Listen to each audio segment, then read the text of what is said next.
But yeah, No, like so I think that goes into like that next what we thought about him getting the Ulafala back.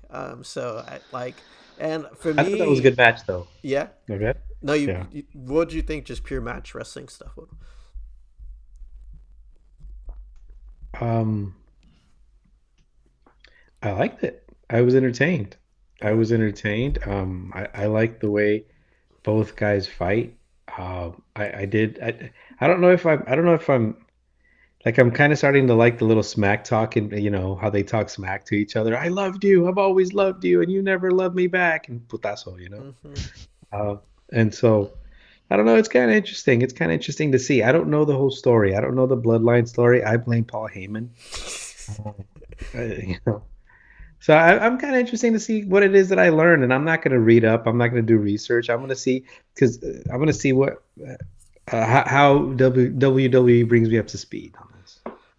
And I kind of like this new Paul Heyman Weddle rivalry. I think it's something that could last. Him and I can throw hands. Book it. Yeah, book it right now, bro. Book it. Like this is good, bro. I think both of y'all on the mic could Did, really go in on each other, did you, bro. Aaron? Did you see my finisher?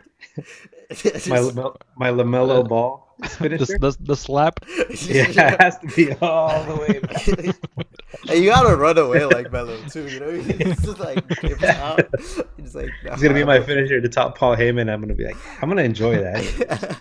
But Weddle actually brings up a good point that I actually wanted to bring up, and I actually think that was really cool. Was that Solo was doing a little bit of the shit talking, that like kind of Roman made, like popular and big, and I thought that exact point that Weddle mentioned, it's like I loved you, fucking all of that stuff was like dope, was beautiful character work by both of them, and a good way to get like the TV crowd in. Like, if you're brand new to watching that match, bro, like you'll know whether or not you know the whole history of the fucking bloodline. You'll know they're of some sort of relation, that they like cared for each other and all of that. So those like putazos hit a little bit more.